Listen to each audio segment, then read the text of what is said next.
Les podcasts du Figaro. Prêt pour le décollage.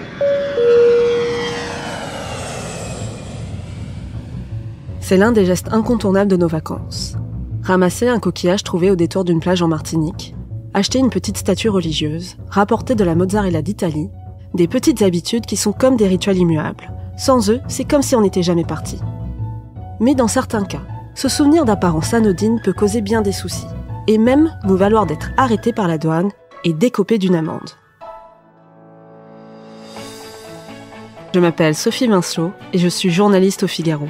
Vous écoutez Question Voyage, la chronique à glisser dans vos bagages pour que voyager reste une partie de plaisir.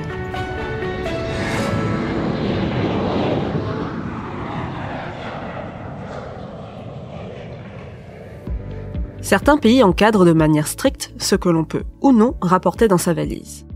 On va commencer par les éléments naturels. Sur la plage abandonnée, les coquillages et crustacés, ne vous inquiétez pas, il ne s'agit pas de parodier la célèbre chanson de Brigitte Bardot. Sur la plage abandonnée,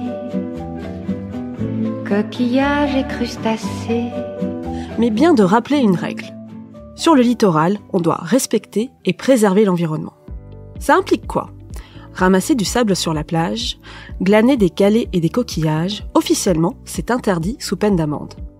Dans les faits, les règles sont beaucoup plus souples. Les autorités acceptent qu'on emporte avec nous une petite quantité. 2 ou 3 coquillages, une poignée de sable, et on s'arrête là. Du côté des fleurs et des plantes qui ornent le littoral, c'est bien simple, aucune tolérance admise. Arracher cette flore reviendrait à abîmer tout un écosystème. Et si on essaie de jouer au plus malin, les amendes peuvent être conséquentes, jusqu'à 150 000 €. Ça fait cher le bouquet. Des règles similaires s'appliquent pour la fleur de montagne. Interdiction là aussi de cueillir des végétaux dans les parcs nationaux et les réserves naturelles. Vous allez me dire, que se passe-t-il si on achète une plante au marché ? À nouveau, on va jouer les rabat-joie. On ne peut pas tout ramener sur le territoire français. Un conseil, renseignez-vous sur le site des douanes françaises. Et les objets culturels ? Les petites statues, les antiquités, tout ce qui pourrait rendre votre salon encore plus intéressant. Eh bien, là aussi, prudence. Selon les pays, les règles ne sont pas les mêmes. En Thaïlande, par exemple, toutes les représentations de Bouddha sont interdites à l'export. Si vous voulez en rapporter une, vous risquez de lourdes sanctions. Il en est de même pour les vestiges de monuments historiques. Vous savez, ces petits bouts de pyramides ou de statuettes vendus à la sauvette. Les acheter reviendrait à faire du trafic de biens culturels, ce qui est évidemment illégal. Maintenant, on en vient aux denrées alimentaires. Ça nous est tous arrivé. Cette envie de glisser dans sa valise un petit fromage dont on s'est délecté. Une bonne intention qui peut très vite devenir une très mauvaise idée, et notamment si on voyage en avion. Dans les faits, il n'y a pas beaucoup de restrictions. Mais il y a quand même plusieurs consignes à respecter. On évite d'abord les denrées fragiles. Ça veut dire quoi ? Le produit doit se trouver dans son emballage d'origine et avoir une date de péremption si possible. On évite donc les produits laitiers très mous ou liquides et la viande. Exemple, vous voulez rapporter de la mozzarella d'Italie. Pas une si bonne idée quand on voyage en avion. En revanche, prendre du parmesan, c'est mieux car c'est un fromage sec.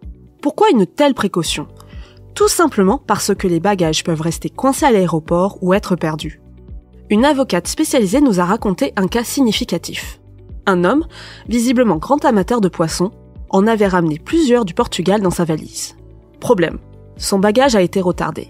Il a par la suite été détruit à cause de l'odeur et du fait que ça avait dégouliné partout. L'homme, en colère, a porté plainte contre la compagnie aérienne. Il a été débouté. La raison ? Il transportait cette marchandise maritime à ses risques et périls. Du côté de l'alcool, là aussi un conseil, vous renseignez. Le nombre de litres que l'on peut rapporter sans payer de taxes peut varier d'un pays à l'autre. Et même en France, les règles sont différentes entre la métropole et les Antilles. Exemple, pour le rhum en Martinique, c'est limité à 1 seul litre. Ça fait beaucoup de contraintes, n'est-ce pas ? En réalité, restez simple et ramenez avant tout ce qui vous fera vraiment plaisir. Et pas tout et n'importe quoi. Par exemple, un joli dé à coudre avec la tête d'Élisabeth II. Avec ça, vous aurez peu de chances d'être arrêté par la douane. Merci d'avoir écouté ce podcast. Vous pouvez nous retrouver sur le site du Figaro et sur toutes les plateformes d'écoute. À bientôt.